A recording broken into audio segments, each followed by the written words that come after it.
I'm in a really good mood. I just got back from Las Vegas, you guys. So much fun. I love Vegas. And so when we put that tip bucket out, if you could throw in like $1,000 each. I am so bad with my money when I go to Vegas. I know I should be an adult and treat my money like dog urine. Like you do that, sir, right? You treat your money like dog pee. I walk my dogs every day for about 45 minutes. And every 60 seconds, they find a tree or a bush, and they pee a little bit. And they never run out. They're like so frugal with their urine. And then I go to Vegas, and I piss away my entire bankroll in like 8 minutes at a blackjack table. I need to be responsible. Treat my money like dog urine. That's so weird. But what's even worse is I didn't even get to blow my money at like a nice casino. Like if you blow your money at the Bellagio or the Venetian or the Wynn, you're like, I'm contributing to some beautiful architecture. But I flew into Vegas and then I drove an hour and a half to a place called Laughlin. Yeah, okay. If you've never been to Laughlin, Nevada, just imagine Reno, take away all the class.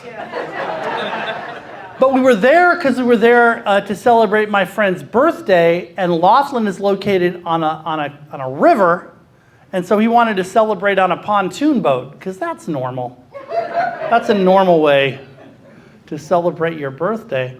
But at night, I went downstairs to the casino. Saturday night, 11:58 p.m., I'm at a full blackjack table, and the dealer says, "Last hand." And I was like, "What?" He goes, "Yeah, we close at midnight." I was like, "Are you serious?" And he's like, "Yeah, degenerate, this is a lake community. All right? Why don't you go upstairs and get some sleep? We both know in the morning you have to be on a pontoon boat." And then I heard words coming out of my mouth, you guys, I never thought I would say. I don't think anyone's ever said these words. I said, "You know what? I wish I was in Reno." I'm having a wild month. My daughter turned 13, and she wants a tattoo. Which is weird because her mom and I are still together.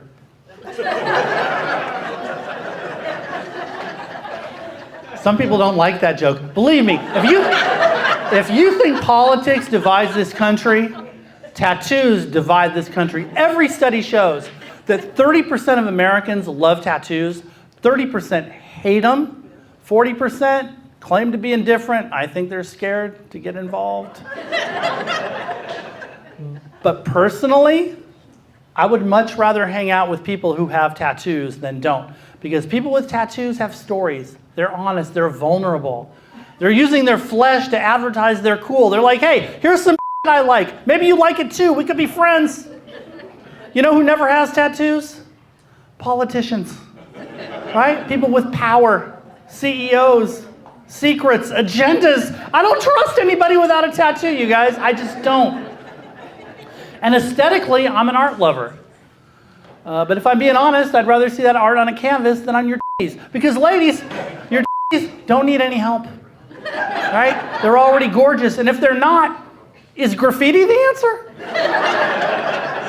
Like, I know a lot of dudes. I never heard two of them talking like, "Hey, you know Raquel?" "Yeah." "You know how she's ugly, right?" "Well, I don't know if she's ugly. I've always found her hideous. But then she lifted up her shirt and I saw that drawing of Calvin and Hobbes. We're engaged." It's not how. I don't understand tattoos near private parts. Because once you're showing each other your private parts, tattoos can only be a distraction. Right? Like, ladies, be honest. When his face is finally inches from your love button, do you really want to hear him muttering, "Who the f*** is Clyde?" Even if it's Clyde who's down there, because he's just going to get overconfident. His mind's not going to be on his business. You want his mind on his business. I'm making people uncomfortable. I know, it's so interesting to me. It's fascinating. Because everybody, we don't talk about it, but everybody judges people with tattoos. Even people with tattoos. And I can prove it. Make some noise if you have a tattoo. Make some noise. All right. Now make some noise if you have a face tattoo. Exactly. Because even dudes with sleeve tattoos look at dudes with face tattoos and go, Now that guy really doesn't want to work in customer service. But don't feel guilty about it, because guess what? Face tattoos are judging us. They are. You think I could walk past a group of dudes with face tattoos wearing this vanilla face? Not get some side eye? I hear them talking. They're like, look at this prude. I bet you the highlight of his day is drinking coffee and playing Wordle. And I'm like, how the f*** does he know that? But I'll tell you how he knows it. He's got face tattoo wisdom, all right? Because every dude with a face tattoo used to be a dude without a face tattoo. He knows how we think. We don't know how they think, right? They're mysterious, which is why my wife and I have decided to let our daughter get a face tattoo. Because nobody understands teenagers anyway, right? Why not go all the way? I don't have any tattoos. But don't pigeonhole me. Do not. Just because I'm a middle-aged white guy, don't characterize me as something that I'm supposed to be. I want you all to know, I saw the Barbie movie, opening day, with my wife and daughter, okay? I mean, I hated it. But not because it was a 2-hour lecture, you guys. Because it was a 2-hour lecture about shit everybody already knows. We all agree with the message of the Barbie movie. Kens are treated terribly. We also agree with the other message, that in general, women do care more, they sacrifice more. They do. And on behalf of men everywhere, we'd like you to stop. We would rather have wives and girlfriends than martyrs. You can start with the shoe collection. And I know that's a hacky premise, that every woman owns 50 pairs of shoes, because you all own 100 pairs of shoes, which is fine, except for you hate wearing 80 of them, right? Because they're uncomfortable. But you chose to sacrifice comfort to look sexy. Meanwhile, men don't even care if you have feet. We need to normalize evening gowns and tennis shoes, you guys. We want you in a good mood. We just want you in a good mood. So now I'm going to tell you a story that's dedicated to anyone who has never had the opportunity to pay $1 a water. All right, I'm talking about those of you who have been to the opera or the airport or a ball game and they charged you $24 for a beer. This story is for you. 7 years ago, I went to my doctor for my annual checkup, which I was getting about every 5 years. I'm not going to lie to you, all right? And during this exam, he diagnosed me as being a fat piece of shit. Not his exact words, but I was 218 pounds and my blood pressure was 170 over 130. Yeah. And he said, you know, I'm not trying to alarm you, but you could stroke out at any minute.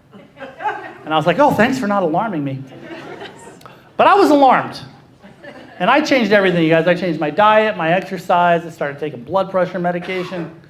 And in 6 weeks, I lost 35 pounds, and my blood pressure was down to 120 over 70. Yes. So to celebrate, I decided to climb Mission Peak. You guys familiar with Mission Peak? Pretty famous hike. Fremont Hills.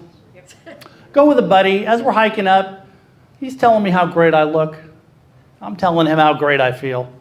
And it wasn't until we were halfway up and I was collapsed under a tree that I realized, hey, maybe I did too much too fast.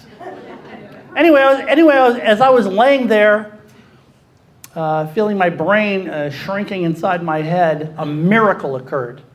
Some Boy Scouts coming up behind us, they find me. Right behind us. You know the Boy Scouts are prepared.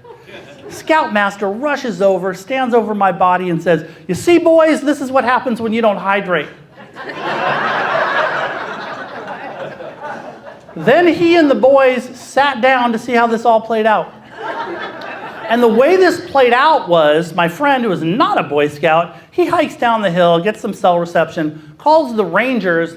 They drive me down to the bottom where an ambulance is waiting. And I swear to you, this is when the trouble began. Because the first thing the ambulance guy does is he hooks me up to an EKG and he says, buddy, you're having a heart attack. And I said, buddy, I don't think so. Because I had no chest pain, no numbness in my extremities. I've seen Dr. Oz. I know what a heart attack looks like. So we get to the ER, and the ER doctor, the first thing he does, he gives me IV fluids. In 3 minutes, I feel completely normal, you guys. No more headache, no more shortness of breath. But just to be sure, he hooked me up to his EKG, told me for sure I was having a heart attack. How rude! How rude is this man? He makes me call my wife and daughter, who are out shopping with my mother-in-law. You know, so the whole family can be scared to death at once. And as soon as they pick up, I said, hey, don't worry, I feel fine. He snatches my phone out of my hand and says, actually, he's having a heart attack. You need to get to Washington Hospital. We're going into the operating room right now. Click. So we go in and they give me an angiogram. You guys know what an angiogram is? It's where they shoot dye up into your heart, find the blockage. Shoot the dye up into my heart. The cardiologist comes in. She looks at the monitor. She tilts her head. She goes, there's no blockage. You didn't have a heart attack. You were probably just dehydrated. I'm like, score one for that Scoutmaster. You know what I'm saying? Then the ER doctor comes back in. The nerve on this guy. He goes, hey, congratulations on not having a heart attack. Here's the problem. In order to get that dye up into your heart, we had to cut a hole into an artery in your leg. And we sewed it shut. But if you were to go home, toss and turn in your sleep and pull those stitches loose, you would bleed to death internally and not even know it. We'd like you to stay the night for observation. Now, I don't know about you guys, but the phrase bleed to death internally, it's like a trigger for me. I decided, what the hell, I'll stay the night. He goes, in the morning, we'll give you an echocardiogram, really double check your heart. Now, at this point of the story, I would like to make a statement that I believe to be 100% true. I am not a pervert. But before you die, you've got to get yourself an echocardiogram. What they do is they lube up your chest and they roll a camera across your nipples for 45 minutes, you guys. It's kind of like the sonogram where they're looking for a baby for a pregnant woman, except they're just getting you in the mood to make a baby. So good. Then 45 minutes after that, they send me up to my room. The cardiologist comes up. She's looking at the results, and I swear to God, here's what she said. She said, wow, you have the heart of a 20-year-old. And I was like, thank you. Quick question. Why did the ambulance guy and the ER doctor think I was having a heart attack? And she said, well, your blood pressure medication dehydrated you to the point that your kidneys started to shut down. When your kidneys started to shut down, this part of your heart started to beat irregularly, kind of like your body's alarm system. But we know it wasn't a heart attack because if it had been a heart attack at 180 degrees, that part of your heart would have been trying to beat faster to compensate. But since that part always beat regularly, according to all the EKGs you ever took since you got here, we know for sure you didn't have a heart attack. And then I said, follow-up question. How come the ER doctor didn't know that? And she said, so in the end, I had an overnight stay and 2 tests, angiogram, echocardiogram. And the bill was $70,000. And all I needed was a bottle of water.